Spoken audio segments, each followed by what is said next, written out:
Теорията, че животът не се е зародил самостоятелно на нашата планета, а е донесен от космоса, не е от вчера.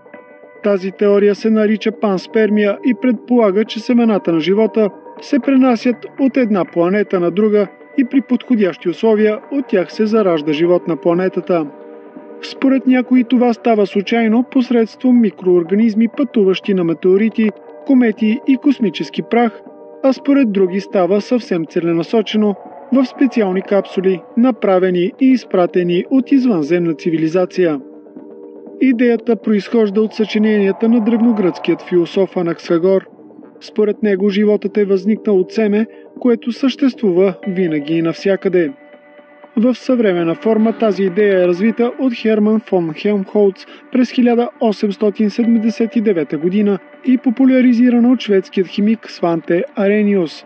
Той разработва една от разновидностите на панспермията – радиационната панспермия, според която частици живо вещество, спори или бактерии, заседнали на микрочастици космически прах, посредством енергията на светлината се пренасят от една планета на друга и когато попаднат на планета с подходящи условия за живот, те дават началото на биологическа еволюция. Литопанспермията е друга разновидност на тази теория. Според нея, биологически материал може да попадне на Земята от метеоритни частици. Това се потвърждава и от изследвания на отломки на метеорити, в които са открити следи от елементарен живот. През 1973 г. Франсис Крик, британски молекулярен биолог и носител на Нобелова награда за физиология и медицина, издигнал теорията за насочена панспермия. В опростен вид тази теория се състои в това, че зародишите на живота са били насочени към Земята от някаква сила. Крик, заедно с американският изследовател Лесли Оргел, публикувал статия със заглавие «Управляемата панспермия». Според авторите, примитивна форма на живот била съзнателно донесена на Земята от извънземна цивилизация. Франсис Крик е човекът допринесъл за разкриването на структурата на човешкото ДНК. Идеята за индиректното колонизиране, дефинирана в книгата му «Произходът на живота», била подкрепена и от директора на Института по астрофизика в Кембридж сър Фред Хойл. Според Хойл е сигурно, че животът не е възникнал на Земята, а извън нея.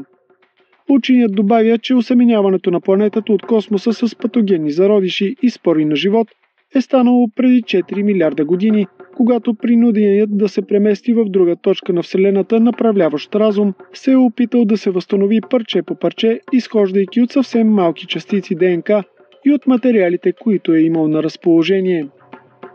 Последните научни открития потвърдиха, че първите живи организми на нашата планета са се появили преди около 3 милиарда години.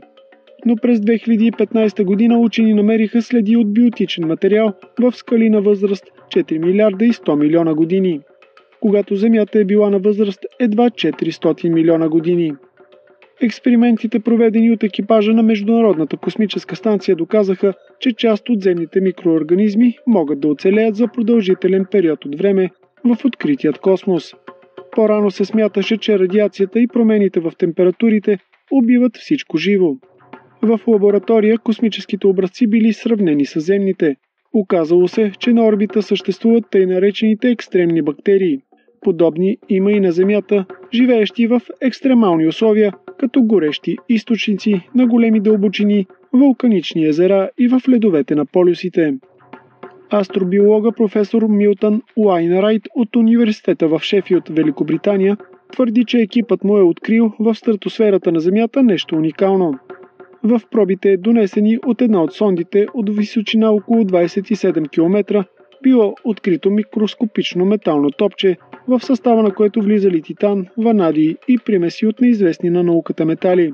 След това учените изяснили, че загадъчното топче се явява прецизно функциониращо устройство, предназначено за разпръсване на намиращата се в него биологично активна течност.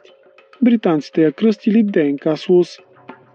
Тези и още много други факти доказват, че земният живот може да се е зародил не на Земята, а да е дошъл от космоса. Дали това е станало случайно или е било целенасочено действие на друга цивилизация, за сега можем само да гадаем.